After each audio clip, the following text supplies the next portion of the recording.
Hello students, आप सबका एक बार फिर स्वागत है। आज देखिए मैं शुरुआत कर रहा हूँ चैप्टर नंबर 12 रैखिक प्रोग्रामिंग।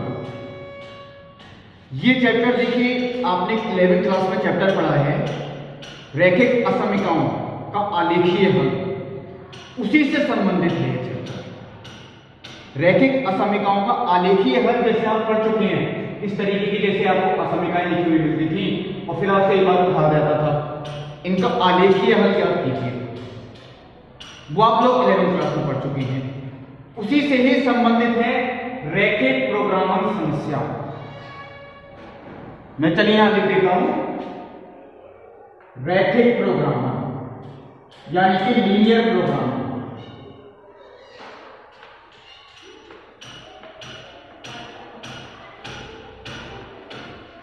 अब आप लोग यही सोचेंगे कि इसको रैखिक प्रोग्रामिंग समस्या क्यों कहते हैं। देखिए कुछ असमीकरणें जैसे आपको लिखी हुई मिलती हैं x + y ≤ 4, इन्हें हम व्यवरोध कहते हैं।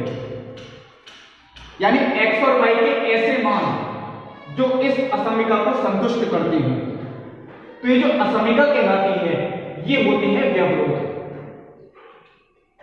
और एक आपको चरों से युक्त रैखिक फलन आपको जरूर मिलेगा, क्वेश्चन में लिखा हुआ। जैसे कि यहां पे मैंने लिखा है z = 3x + 4y। तो इसमें चर कौन से हैं देखिए, x और y। चरों से युक्त एक रैखिक फलन, चरों से युक्त एक रैखिक फलन, इसका हमें इष्टतम मान ज्ञात करना है। इष्टतम का मतलब हो सकता है इसका आपको अधिकतम मान निकलना है, यानी x और y के ऐसे कौन से मान हैं जिनके लिए इसका मान अधिकतम है, या इसका मान न्यूनतम करवाएं। x और y के ऐसे कौन से मान हैं जिनके लिए इस फलन का मान न्यूनतम है। लेकिन x और y को वो मान जो भी होंगे वो इस असमीकरण को संतुष्ट करते हैं, इसको भी संतुष्ट करते हो और इसको भी संतुष्ट करते हो। इन असमीकरणों को ही हम कहते हैं व्यवरोध। अब हम यहां असमीकरण शब्द यूज नहीं करेंगे, वो कहलाएंगे व्यवरोध। ये बात आपको ध्यान रखनी है, ये जितनी भी असमीकरणें आपको लिखी हुई मिलेंगी ये कहलाती हैं व्यवरोध। तो अब देखिए रैखिक प्रोग्रामिंग समस्या क्या है। रैखिक शब्द इसलिए ही आया क्योंकि यहां पे देखिए ये रैखिक फलन है, इसमें x की घात भी 1 है और y की घात भी 1 है। चरों से युक्त एक रैखिक फलन का इष्टतम मान ज्ञात करना। चरों से युक्त एक रैखिक फलन का इष्टतम मान ज्ञात करना। इष्टतम यानी कि अधिकतम या न्यूनतम, कुछ दिए गए व्यवरोधों के अंतर्गत, कुछ दिए गए व्यवरोधों के अंतर्गत एक दिए हुए रैखिक फलन का इष्टतम मान ज्ञात करना। तो ये जो समस्या कहलाती है वही होती है रैखिक प्रोग्रामिंग समस्या। यही है इसकी परिभाषा रैखिक प्रोग्रामिंग समस्या की, कुछ दिए गए व्यवरोधों के अंतर्गत एक दिए हुए रैखिक फलन का इष्टतम मान ज्ञात करना। यही समस्या जो कहलाएगी ये रैखिक फलन है। लेकिन ये बात जरूर कंफर्म है, इसमें x और y के जितने भी मान होंगे ये सब पॉजिटिव ही होंगे। जैसे यहां लिखा है x बड़ा है या बराबर है 0 के, y बड़ा है या बराबर है 0 के, यानी ये सब ऋणोत्तर होंगे। ऋणोत्तर यानी कि ऋणात्मक नहीं होंगे, ये सब पॉजिटिव होंगे। ये आपको सीखना है इसमें। तो इनका हल भी देखिए हम निकालेंगे बिल्कुल वैसे ही जैसे हम लोग 11वीं क्लास में पढ़ते आए हैं, आलेखीय हल यानी कि ग्राफ पर। एक हमें यहाँ पे फलन दिया गया है, इसका हमें अधिकतम मान निकालना है, लेकिन जो इन व्यवरोधों को संतुष्ट करता हो। अब यहां पर देखिए x भी पॉजिटिव है, y भी पॉजिटिव है। x और y आपके जो पॉजिटिव होते हैं वो सिर्फ पहले चतुर्थांश में होते हैं, बाकी किसी में तो नहीं होते। तो हम इसका जो आलेखीय हल दिखाएंगे वो सिर्फ पहले चतुर्थांश से ही दिखाएंगे, बाकी आपको चतुर्थांश बनाने की कोई जरूरत नहीं है, कोई जरूरत आपको नहीं। अब देखिए ये मूल बिंदु, ये y अक्ष हो गया, ये हो गया एक्स अक्ष।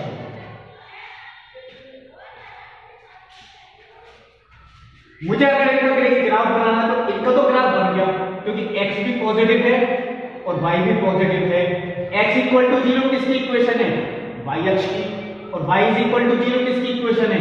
x अक्ष की। तो ये तो आपको समझ में बन गया। अब बचा केवल इसका ग्राफ बनाना।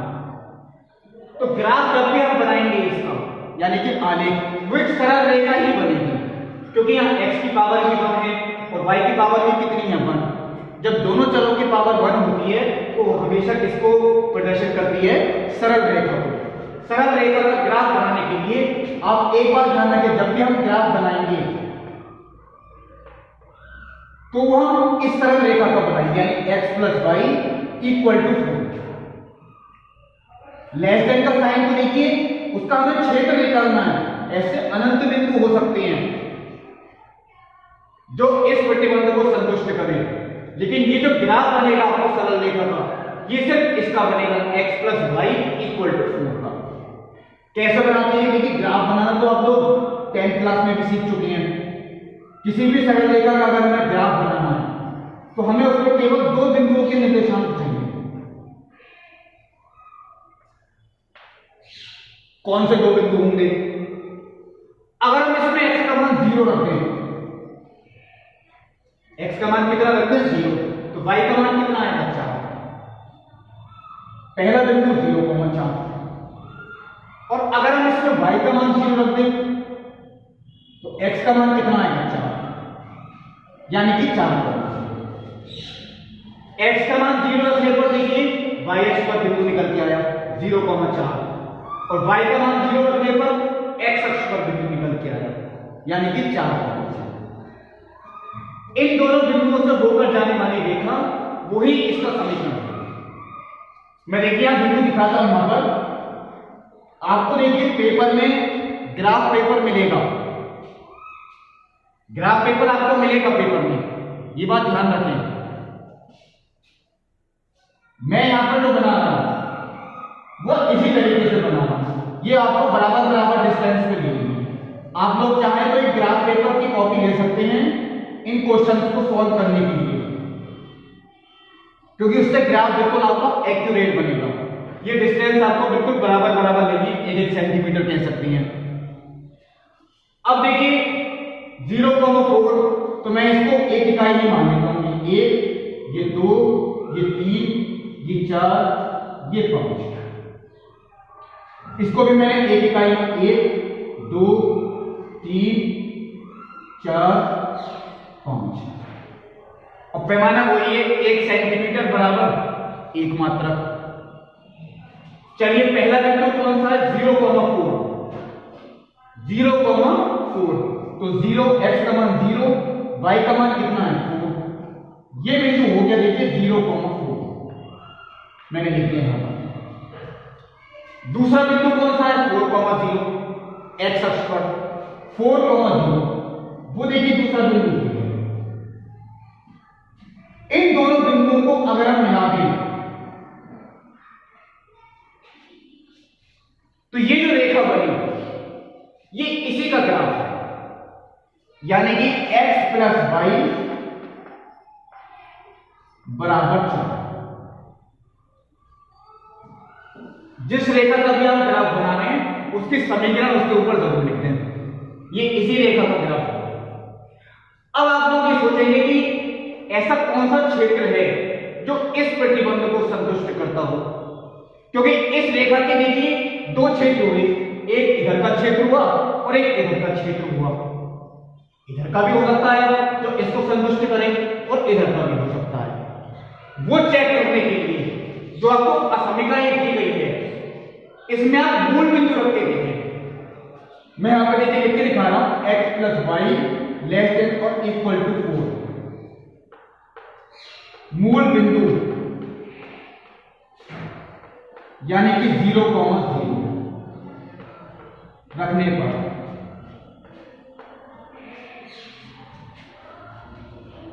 अगर हम इसमें मूल बिंदु रखते हैं, अगर हम इसमें मूल बिंदु रखते हैं तो x का मान भी 0 और y का मान भी कितना 0, मैं चलिए यहां रख के दिखा रहा हूं, 0 + 0 लेस देन और इक्वल टू 4, 0 + 0 लेस देन और इक्वल टू 4, यानी कि अगर हम इसे सॉल्व करते हैं तो 0 लेस देन और इक्वल टू 4, यानी 0 छोटा है या बराबर है किससे, 4 से। ये बात तो बिल्कुल सही है, क्योंकि 0 छोटा होता ही है 4 से। यहां पे मैं लिख देता हूं सबसे, इसका मतलब मूल बिंदु इस प्रतिबंध को संतुष्ट करता है। ये बात देखिए मैं लिख देता हूं, मूल बिंदु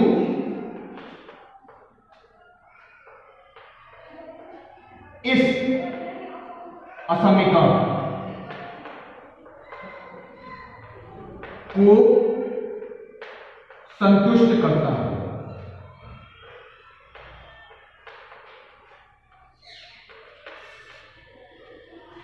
यानी इस असमीका को जो संतुष्ट करने वाले बिंदु हैं उनमें एक मूल बिंदु भी है। तो मूल बिंदु की तरफ का जितना क्षेत्र होगा उसमें सारे बिंदु को इस असमीका को संतुष्ट करेंगे। मूल बिंदु की तरफ जितना भी क्षेत्र होगा उसमें जितने भी बिंदु होंगे वो सब इस असमीका को संतुष्ट करेंगे। अब देखिए इस रेखा के लिए मूल बिंदु है ये, तो इसका जो ये वाला क्षेत्र होगा यही क्षेत्र इसका अभीष्ट हल है। ये जो क्षेत्र है इसका देखिए ये इसका अभीष्ट हल है।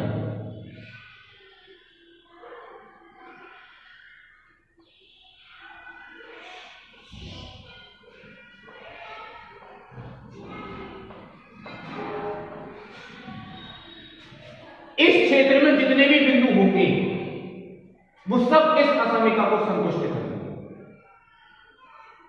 और यहां देखिए इक्वल टू का साइन भी है, इसका मतलब ये है इस रेखा पर भी जितने बिंदु होंगे वो सब भी इसे संतुष्ट करेंगे, क्योंकि यहां इक्वल टू का साइन भी है। अब देखिए क्षेत्र तो हमने निकाल लिया, इसी क्षेत्र को हम कहते हैं सुसंगत क्षेत्र। जो क्षेत्र व्यवरोधों को संतुष्ट करता हो। यहां सिर्फ देखिए आपको एक ही व्यवरोध दिया गया है। मैंने पहले आपको वो क्वेश्चन कराया जिसमें केवल एक व्यवरोध है। हो सकता है व्यवरोध आपके 2 हो जाए, व्यवरोध 3 भी हो सकते हैं, व्यवरोध 4 भी हो सकते हैं। तो सभी व्यवरोधों को संतुष्ट करने वाला जो भी क्षेत्र होता है वो कहलाता है सुसंगत क्षेत्र।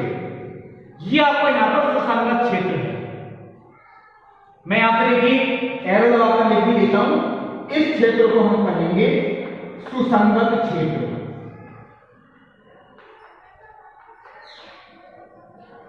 अब इस सुसंगत क्षेत्र के जो कोणीय बिंदु हैं, ये आप जो कि 11वीं क्लास में इतना ही छोड़ देते थे, कोणीय बिंदु पर बात आती ही नहीं थी। ये बिंदु है देखिए 4,0। तो देखिए सुसंगत क्षेत्र आपका ये है, इसके जितने कोणीय बिंदु हैं, कोणीय बिंदु यानी कि इसके शीर्ष जितने भी हों, अब ये त्रिभुज भी हो सकता है, चतुर्भुज भी हो सकता है, पंचभुज भी हो सकता है। यहां पर तो देखिए त्रिभुज भी बन रहा है। तो इसके 3 कोणीय बिंदु हैं, 4,0, 0,4 और 0,0। 4,0, 0,4 और 0,0। 0,0 तो देखिए हम नहीं लेंगे, क्योंकि हमें इसका अधिकतम या न्यूनतम मान निकालना है। तो 0,0 पर तो ये 0 ही आएगा, वो तो देखिए हम नहीं लेंगे। कोणीय बिंदु आपके देखिए बचे कितने, 4,0 और 0,4। इन्हीं कोणीय बिंदुओं में से ही कोई एक बिंदु ऐसा जरूर होगा जिस पर इसका मान अधिकतम होगा, वही बिंदु हमें निकालना है। कोई ना कोई एक ऐसा बिंदु जरूर होगा जिस पर इसका मान अधिकतम होगा, वही बिंदु हमें निकालना है। कैसे चलिए पता करते हैं। मैंने यहां पर लिखा कोणीय बिंदु और यहां पर z इक्वल टू जो आपको ये रैखिक फलन दिया गया है 3x + 4y, हमें इसका मान निकालना है। अब कोणीय बिंदु देखिए आपका एक तो 0,4 है और दूसरा है 2,0। अगर हम x का मान 0 रखें, y का मान रखें देखिए 4, तो 0 गुणा 3 0 + 4 गुणा 4 यानी कि 16, z बराबर 16। और अगर हम 4,0 रखें तो 4 × 12, x का मान 4 और y का मान 0, तो 12 प्लस 0 यानी कि 12। और तो कोणीय बिंदु इसमें है ही नहीं। अब देखिए इन कोणीय बिंदुओं में जो मान निकल के आए वो आपके ये निकल के आए। इन मानों में जो आपका अधिकतमीकरण है, इसका मतलब अधिकतम मान है, वो आपको देखिए ये है, क्योंकि ये तो छोटा है, अधिकतम मान तो फिर नहीं हुआ। यानी फलन जो आपका रैखिक फलन है, इसे हम कहते हैं रैखिक उद्देश्य फलन।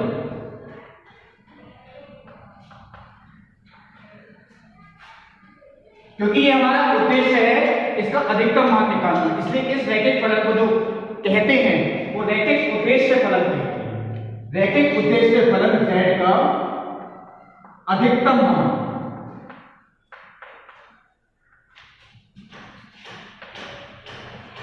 वो बराबर होगा 16। और कौन से बिंदु पर 0,4 पर, ये मैंने आगे लिख दिया, बिंदु 0,4। ये हुई देखिए रैखिक प्रोग्रामिंग समस्या, लेकिन ये बहुत इजी था क्योंकि इसमें केवल एक ही व्यवरोध है।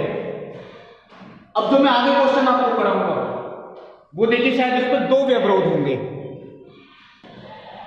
देखिए अब क्वेश्चन नंबर 3, निम्न अवरोधों के अंतर्गत z = 5x + 3y का अधिकतमीकरण कीजिए। यानी एक रैखिक उद्देश्य फलन जो आपको दिया गया है 5x + 3y, इसका अधिकतम मान ही हमें निकालना है। लेकिन अब अवरोध देखिए आपके 2 हुए। ये अवरोध तो देखिए वही होते हैं कि x भी पॉजिटिव है, y भी पॉजिटिव है, यानी कि पहले ही चतुर्थांश आपको बनाना है, यानी कि x और y ऋणात्मक है। लेकिन अब जो आपके व्यवरोध हो गए वो 2 व्यवरोध हो गए। तो पहले तो हमारा ये काम बनता है कि इनका ग्राफ बनाएं।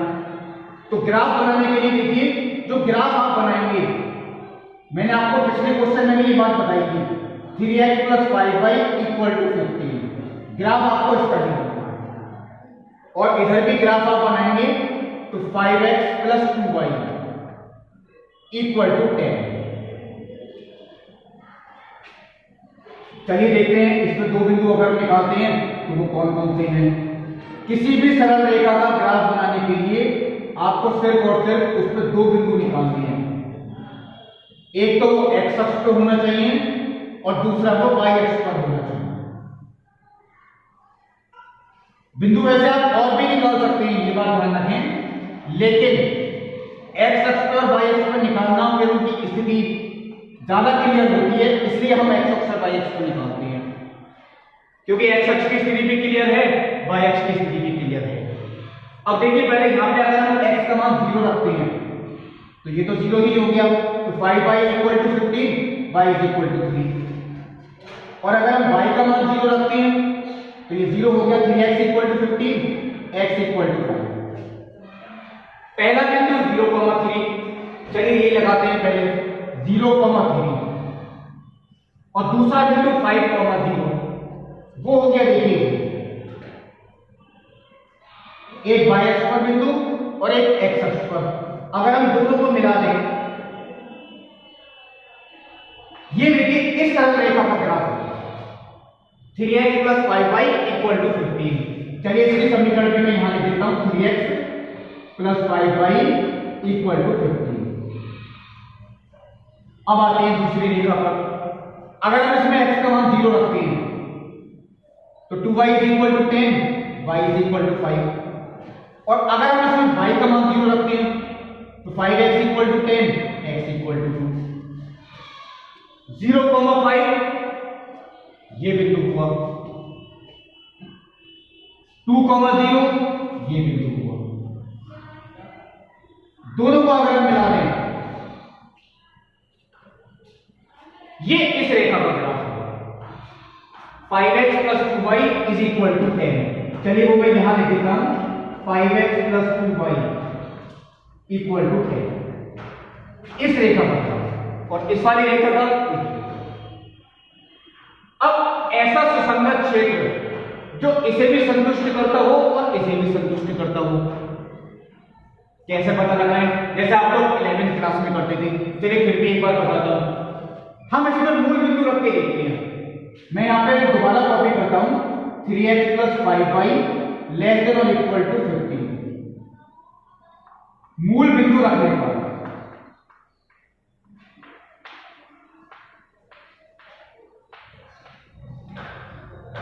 कैसे मूल बिंदु रखते हैं? तो ये 0 हो गया, तो 0 × 3 0 प्लस 0 × 5 0 लेस देन और इक्वल टू 15, यानी 0 इज लेस देन और इक्वल टू 15। 0 छोटा है या बराबर है 15 से। ये बात तो सही है, इसका मतलब मूल बिंदु से संतुष्ट कर रहा है। दूसरी समीकरण देखते हैं, 5x + 2y लेस देन और इक्वल टू 10। मूल बिंदु अगर हम रखते हैं, चलिए ये लाइन में यहां भी रख देता हूं। मूल बिंदु रखने पर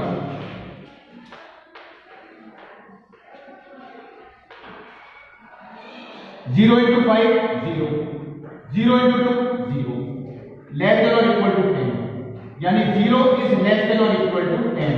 0 छोटा है या बराबर है 10 की। ये बात भी सही है क्योंकि ये से संतुष्ट करता है, यानी मूल बिंदु दोनों को ही संतुष्ट कर रहा है। पहली असमिका यानी कि अवरोध को भी संतुष्ट कर रहा है और दूसरे अवरोध को भी संतुष्ट कर रहा है। यानी देखिए जो पहली असमिका है उसके लिए मूल बिंदु की तरफ वाला भाग वो देखिए ये होगा, जो इसके लिए मूल बिंदु की तरफ का भाग है। चलिए मैं एक काम करता हूं, इस असमिका के लिए मूल बिंदु की तरफ वाला भाग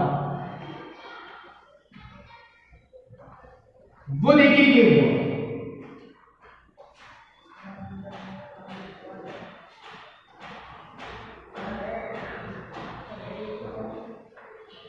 ये मैंने देखिए पहली असमिका को संतुष्ट करने वाला सुसंगत क्षेत्र बनाया, केवल पहली असमिका।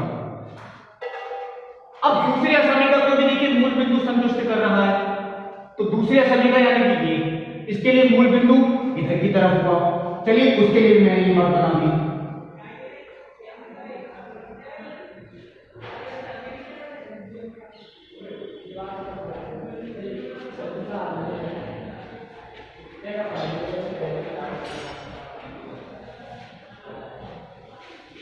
ये देखिए मैंने बनाई। आप लोग यही सोचेंगे एक मैंने ऊर्ध्वाधर रेखाएं दिखाई है, एक मैंने क्षैतिज रेखाएं दिखाई है, दोनों में डिफरेंस करने के लिए। और अब इससे आपको आसानी भी है, ऐसा कौन सा क्षेत्र है जो इसे भी संतुष्ट करेगा, यानी इस असमिका को और इस असमिका को भी संतुष्ट करेगा। वो है देखिए एक चेक वाला रेखा, जो ऊर्ध्वाधर और क्षैतिज दोनों रेखाएं जिसमें हो, यानी कि एक चेक डिजाइन इस तरीके का आयताकार क्षेत्र जो है, यानी कि इस तरीके का, वो देखिए दोनों में कॉमन है। चाहे तो आप ना दिखाएं, सीधा कॉमन निकाल सकते हो, तो आप सीधा कॉमन वाला ही करके दिखा दें। मैंने आपको इसे समझाने के लिए बताया, इससे आसानी ही रहती है। ये भाग देखिए दोनों में कॉमन हुआ, इसी को हम कहेंगे सुसंगत क्षेत्र।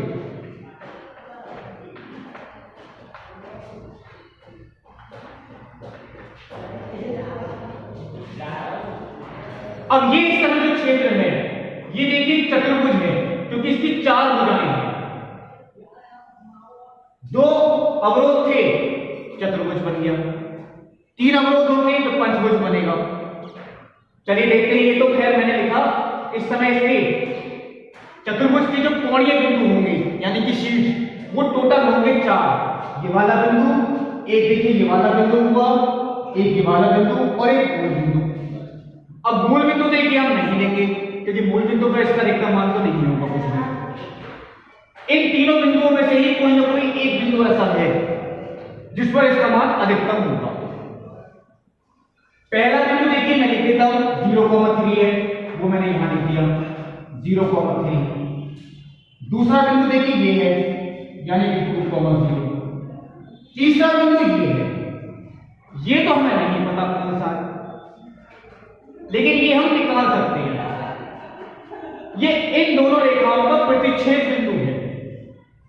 5x + 2y = 10, 3x + 5y = 15। अगर हम इन्हें आपस में हल करें तो जिस बिंदु के निर्देशांक निकल के आएंगे वो यही होगा, क्योंकि इन दोनों का जो प्रतिच्छेद बिंदु है वो आपस में इन्हें हल करके ही प्राप्त होगा। अब इन्हें अगर मुझे हल करना है, जैसे आप लोग हल करते आए, तो चलिए मैं किसी के गुणांक की बराबर करता हूं। मैं इसकी 5 से गुणा कर देता हूं, यानी कि 25x प्लस 10y बराबर 50। इसकी मैंने 2 से गुणा करी, 6x प्लस 10y बराबर 30।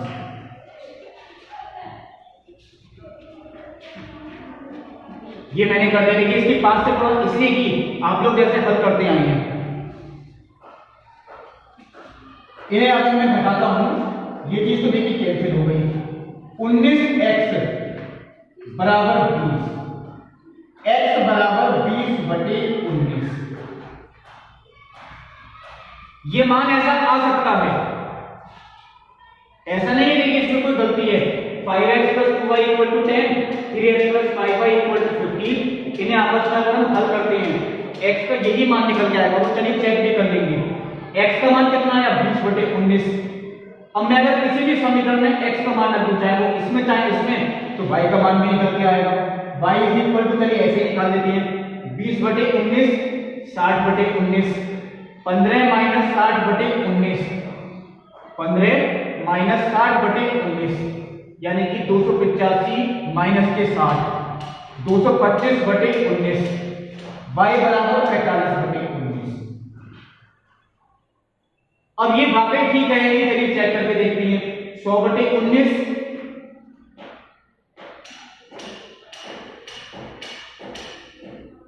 प्लस 90/19, यानी कि 190/19 बिल्कुल ठीक दस आ गया। दोबारा इसमें भी आके देख सकते हैं, 60/19 प्लस 225 285/19 बिल्कुल ठीक है।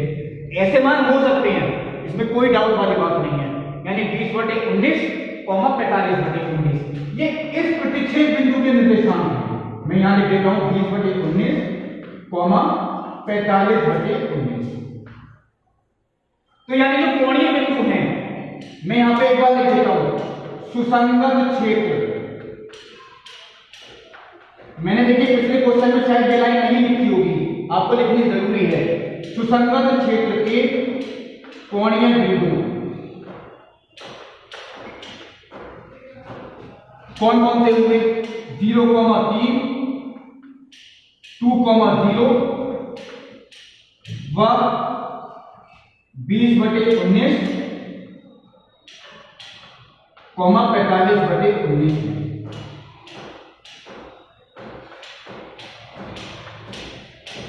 अब इन्हीं तीनों बिंदुओं में से ही कोई एक ऐसा बिंदु है जिस पर इसका मान अधिकतम होगा। चलिए चेक करते हैं वो कौन सा बिंदु हो सकता है। एक यहां पे इस तरीके का आप चार्ट बना लीजिए, जैसे मैंने पिछले क्वेश्चन में भी बनाया था।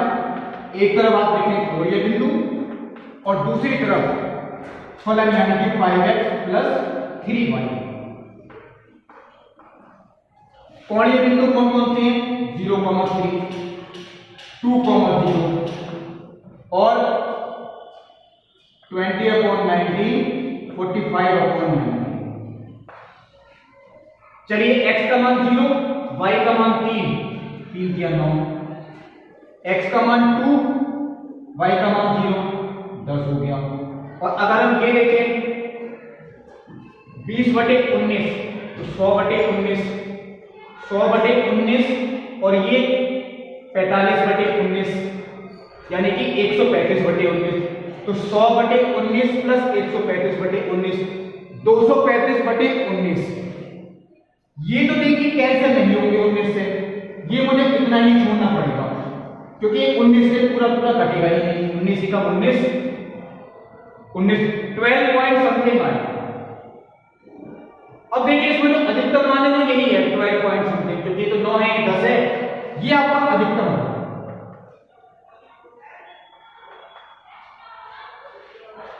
यानी अब आप वही लाइन लिखेंगे, रैखिक उद्देश्य फलन z is equal to 5x plus 3y का अधिकतम मान बराबर 235/19। कोणीय बिंदु इस पर। यह आपका क्वेश्चन कंप्लीट हुआ। अब देखिए और क्वेश्चन देखते हैं, शायद हो सकता है वो 3 व्यवरोध वाला भी हो। देखिए जो एक क्वेश्चन नंबर 6 लिखा मैंने, एक चेंज है केवल, वो है एक रैखिक उद्देश्य फलन का न्यूनतमीकरण। अब मैंने देखिए अधिकतमीकरण का नहीं लिखा है, एक रैखिक उद्देश्य फलन आपको दिया गया है, इसका न्यूनतमीकरण यानी कि न्यूनतम मान हमें निकालना है। अवरोधों में भी देखिए चेंज है, अब की बार यहां लेस देन नहीं है, अब की बार यहां ग्रेटर देन का साइन है, यानी 2x + y greater than equal to 3 और x + 2y greater than equal to 6। ये तो देखिए सभी में आपको लिखे हुए मिलेंगे, x भी पॉजिटिव है, y भी पॉजिटिव है, यानी कि दोनों ऋणात्मक हैं। वो ऋणात्मक, ऋणात्मक का मतलब ये है कि ऋणात्मक से इतर, यानी कि वो नेगेटिव नहीं है, वो पॉजिटिव है। तो अब देखिए इसका ग्राफ हमें बनाना है, जैसे कि हम लोग करते आए हैं, 2x + y = 3, ग्राफ तो इसी का बनेगा, x + 2y = 6। x का मान अगर हम 0 रखें तो y का मान कितना हो गया 3, और y का मान 0 रखें तो x का मान कितना हो गया 3/2। कोई फर्क नहीं पड़ता, अगर बटे में भी आता है कोई बात नहीं, वो भी हम ग्राफ में दिखाएंगे। यहां पे देखिए x का मान अगर हम 0 रखते हैं तो 2y = 6, y = 3, और y का मान अगर हम 0 रखते हैं तो x = 6। तो देखिए चलिए अब x का मान देखिए 6 तक जाता है, मुझे यहां पे देखिए पॉइंट थोड़े बढ़ाने पड़ेंगे, चलिए मैं यहां 6 तक ही लूंगा।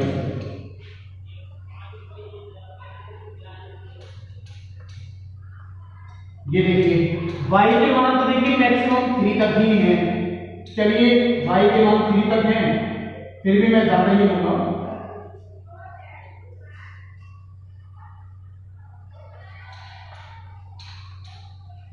अब देखिए पहले एक का ग्राफ कंप्लीट करते हैं।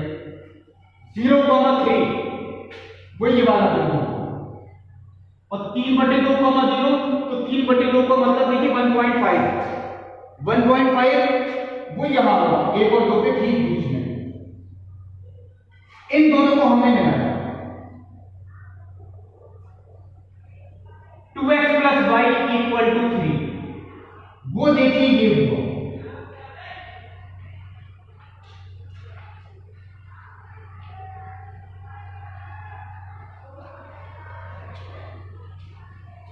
x + 2y = 6। अब इसका ग्राफ 0,3 बिंदु वो तो ये है, 0,3 तो ये भी आ गया, तो ऑलरेडी है, कोई बात नहीं, कॉमन बिंदु आ सकता है। 6,0 वो ये हुआ, दोनों को हम मिलाते हैं।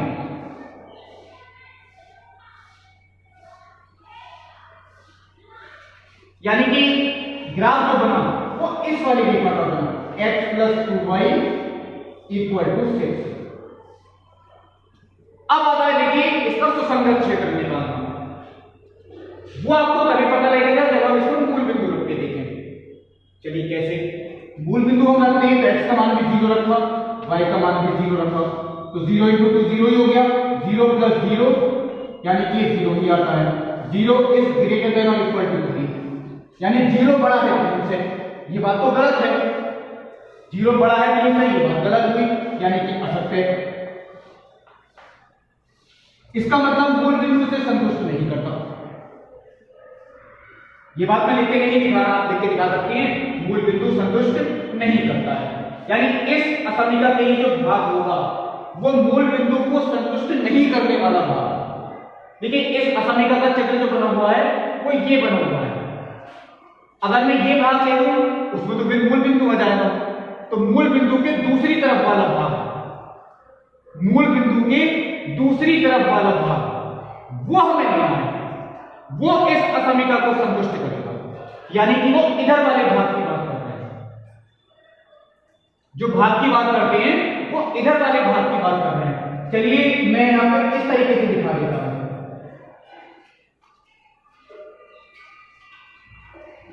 ये देखिए जो मूल बिंदु के दूसरी तरफ वाला भाग है वो मैंने छायांकित करके दिखाया।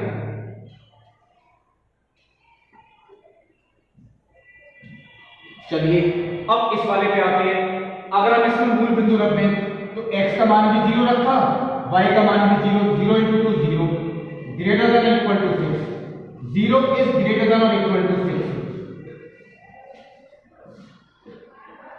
यानी कि ये 0 बड़ा है 6 से, ये बात भी आ सकते हैं।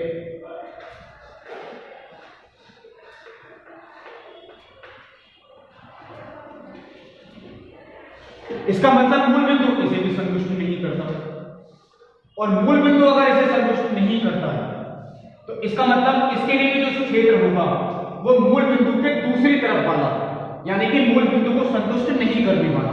अब देखिए ये समीकरण ये है, अगर हम ये भाग ले लेंगे तो फिर उसमें तो मूल बिंदु आएगा, इसके दूसरी तरफ यानी कि ये वाला भाग ये हमें लेना पड़ेगा, यानी कि वो इस वाले भाग में।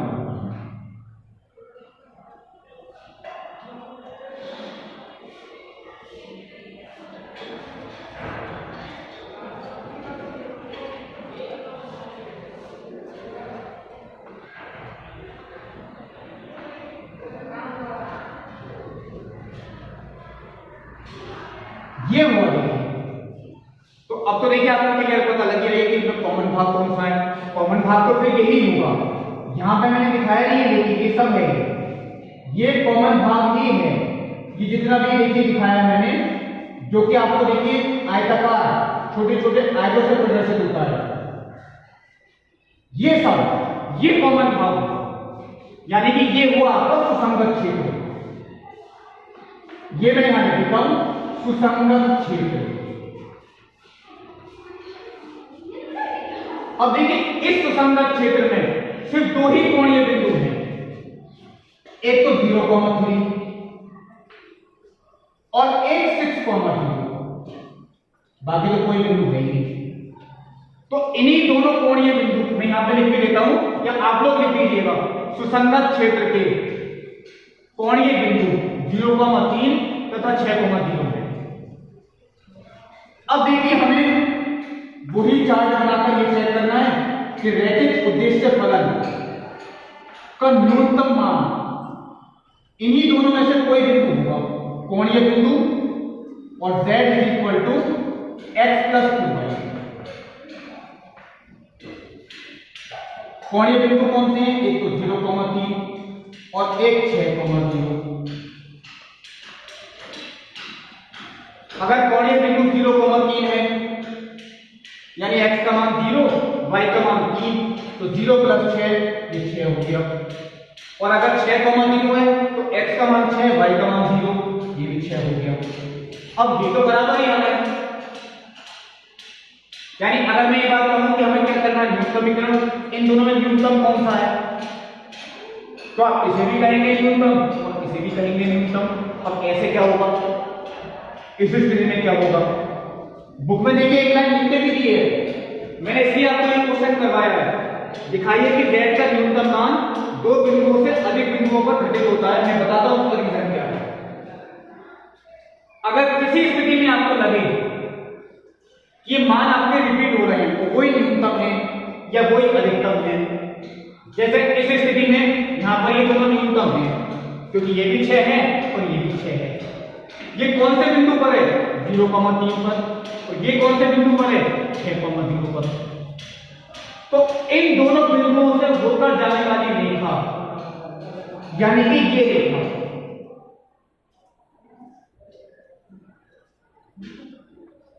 इन दोनों बिंदुओं से होकर जाने वाली रेखा, इस रेखा पर जितने भी बिंदु होंगे, अनंत बिंदु होंगे, उन सभी पर z का मान वो 6 ही है,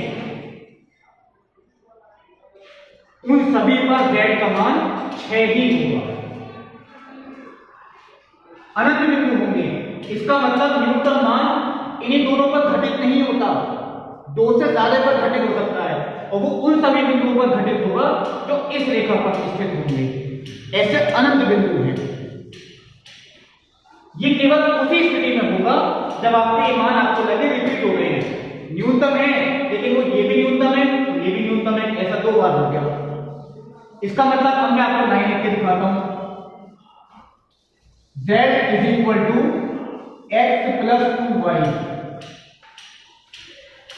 का न्यूनतम मान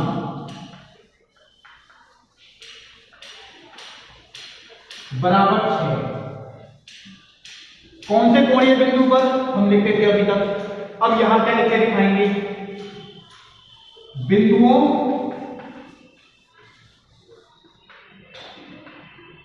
0,3 व 6,0 को मिलाने वाले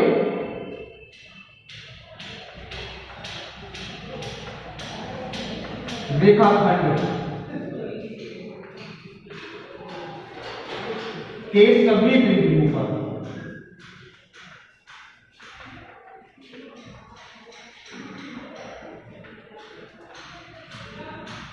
ये सभी बिंदु, इस रेखाखंड पर जितने भी बिंदु होंगे उन सभी पर z का मान न्यूनतम होगा।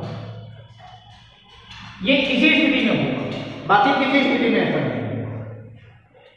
चलिए ये क्वेश्चन भी मैंने आपको करवा दिया।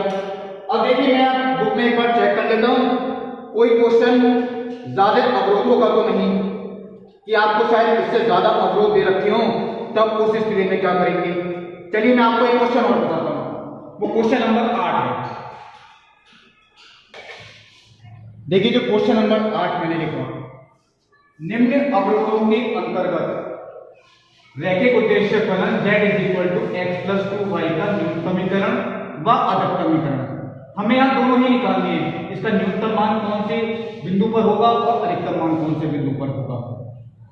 तो देखिए यहां पे आपके जो अवरोध है टोटल, वो टोटल अवरोध है 3। तो पहले तो हमारा काम यही है इन तीनों का ग्राफ बनाया जाए।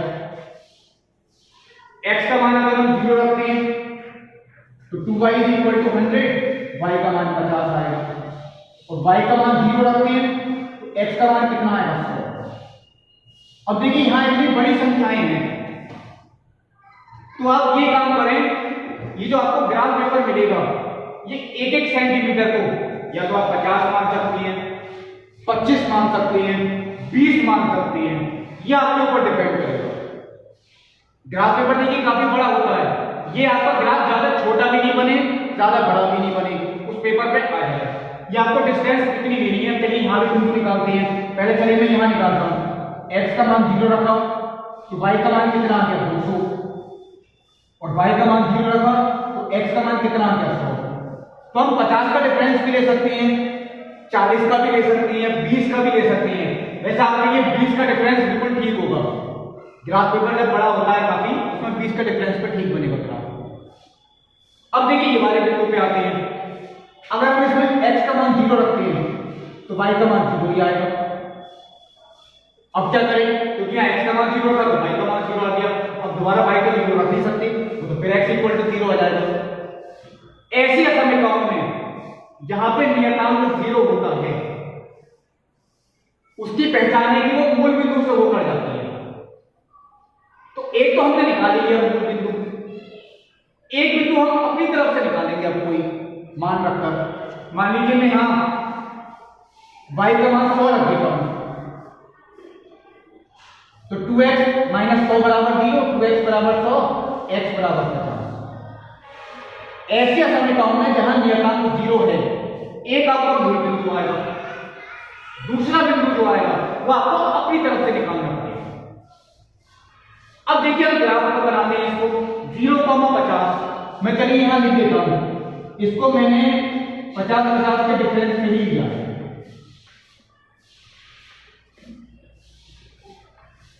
ये 50, 100, 150, 200। पहला बिंदु 0,50 वो देखिए ये हो गया, 100,0 वो ये हो गया।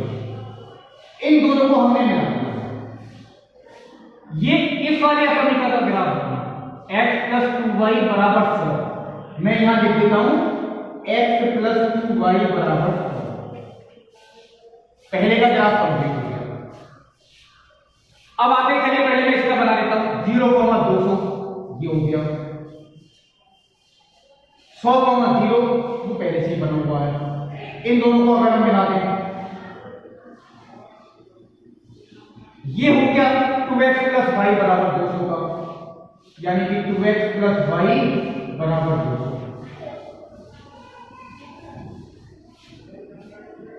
अब आते हैं तीसरे का, 2x - y = 0 का। तो एक तो मूल बिंदु ये है, यानी कि 0,0।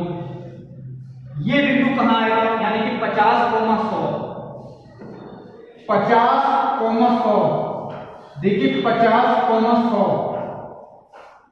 वो करीब देखिए यहां होगा,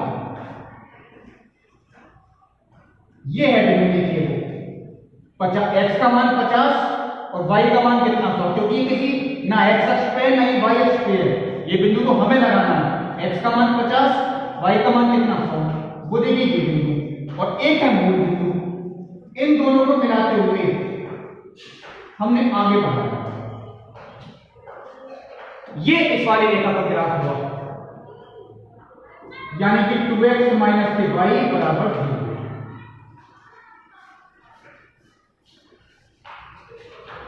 तीनों ग्राफ मैंने बना दिए, अब ये चेक करना है कि इसका सुसंगत क्षेत्र कौन सा होगा। मूल बिंदु रखकर मैं यहां पर अगर मूल बिंदु रखता हूं तो 0 प्लस 0 बड़ा है या बराबर है 100 के, यानी कि 0 बड़ा है या बराबर है 100 के। 0 बड़ा है 100 से, ये बात तो गलत है क्योंकि 0 तो छोटा है, इसका मतलब ये तो हुआ असत्य है, इसे मूल बिंदु संतुष्ट नहीं कर रहा। कौन सी असमीका को? x प्लस 2y बराबर 100, यानी इसके लिए जो भाग होगा वो मूल बिंदु के अपोजिट साइड वाला होगा, मूल बिंदु के अपोजिट साइड, यानी कि ये वाला भाग, ये हम चलिए ध्यान रखेंगे, इसके लिए मूल बिंदु के अपोजिट साइड वाला भाग होगा।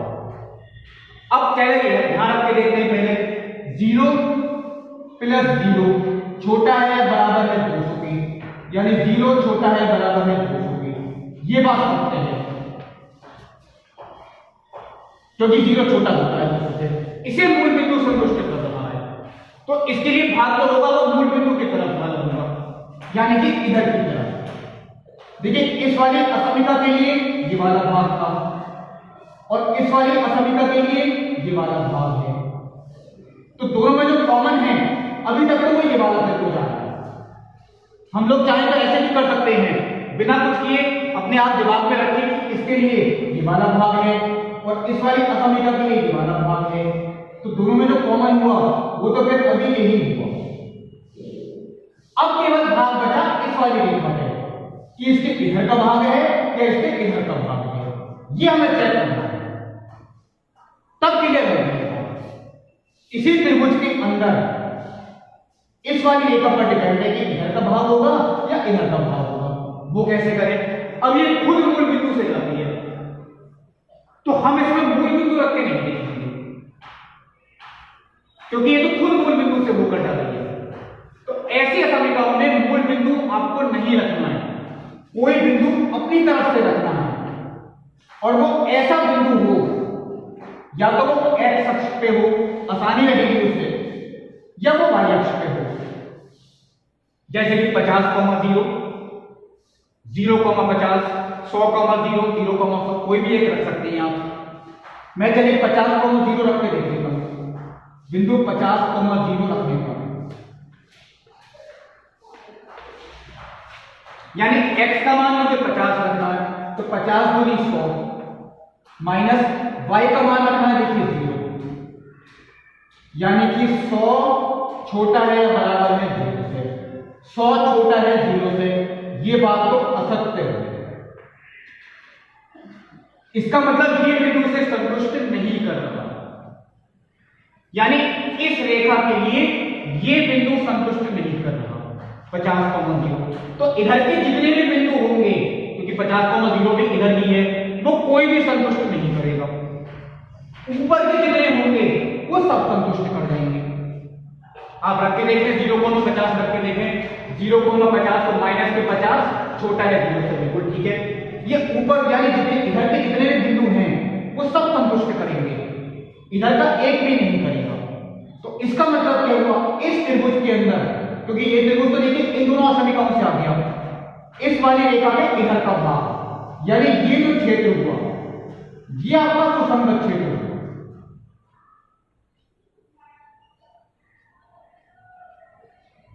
ये मैंने आप देखिए इस समय, अब आप देखिए दोबारा बता देता हूं, इस रेखा के ऊपर का भाग, इस रेखा के नीचे का भाग और इस रेखा के इधर का कॉमन, तो फिर यही हुआ, ये है आपका सुसंगत क्षेत्र।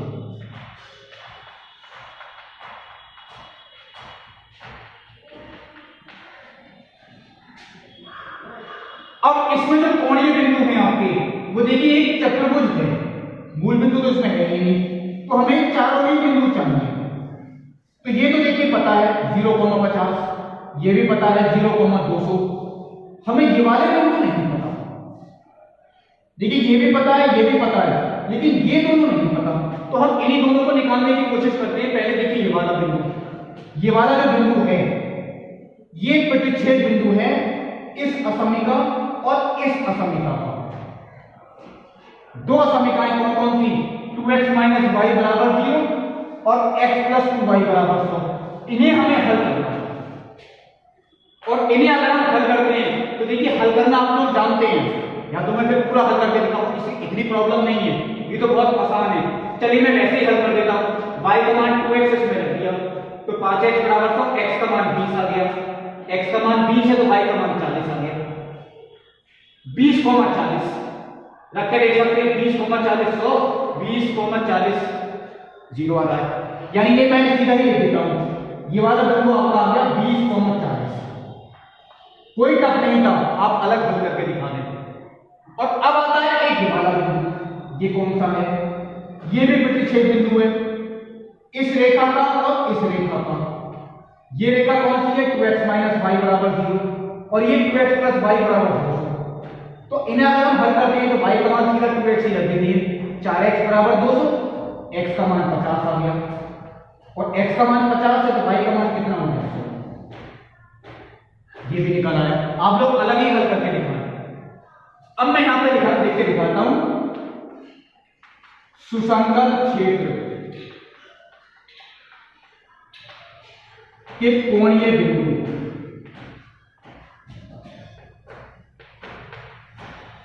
के निर्देशांक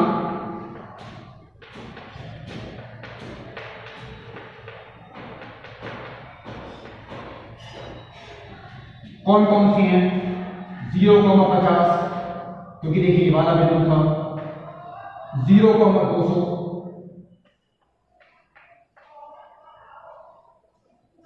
50,100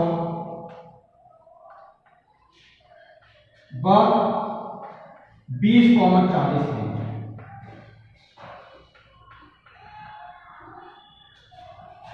अब देखिए कोणीय बिंदु,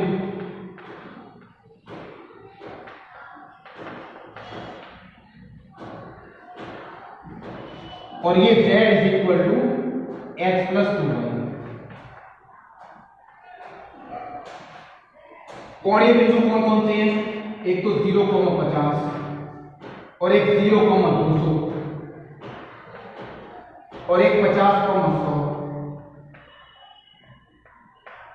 और एक 20,40। चलिए इन्हीं बिंदुओं में से किसी एक बिंदु पर हो सकता है अधिकतम होगा तो एक पर न्यूनतम होगा। x का मान 0, y का मान 50, यह आता है देखिए 100। x का मान 0, y का मान 200, तो यह आता है देखिए 400। x का मान 50, y का मान देखिए 100, तो 100 दूनी 250 क्या आ गया, और x का मान 20, y का मान 40, 40 दूनी 80 और 20 100।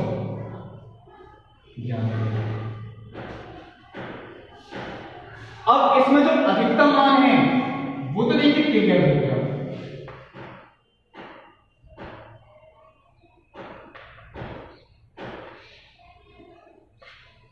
कौन से बिंदु पर? 0,200 पर। ये आप देखेंगे रैखिक उद्देश्य फलन z is equal to x plus 2y का अधिकतम मान बराबर 400, बिंदु 0,200 पर। लेकिन अब फिर न्यूनतम की बात आ गई, तो न्यूनतम इसमें 100 है और वो ये भी है और वो ये भी है। इसका मतलब 0,50 और 20,40, 0,50 और 20,40, 0,50 और 20,40, यानी कि देखिए ये जो रेखाखंड है, इस रेखाखंड के जितने भी बिंदु होंगे उन सभी बिंदुओं पर इसका मान न्यूनतम होगा, वो भी कितना? 100। यानी रैखिक उद्देश्य फलन z is equal to x plus 2y का न्यूनतम मान बराबर कितना है? 100। 0,50 व 20,40 को मिलाने वाले रेखाखंड के सभी बिंदुओं पर इस तरीके से आप देखते हैं, और ये एक ही जगह होगा तो कोई बात ही नहीं है। ये देखिए मैंने आपको क्वेश्चंस बताए इस प्रश्नावली में, शायद 10 क्वेश्चंस हैं, 4 मैंने आपको बताए, बाकी के 6 आप होमवर्क नहीं करेंगे। अब इससे जो अगली वीडियो होगी वो इसकी अगली प्रश्नावली, जिसमें दैनिक जीवन से संबंधित समस्याएं जो होती हैं, जैसे आहार संबंधी समस्याएं, परिवहन संबंधी समस्याएं, इस तरीके के जो क्वेश्चंस होंगे वही मैं आपको बताऊंगा। तब तक के लिए नमस्कार।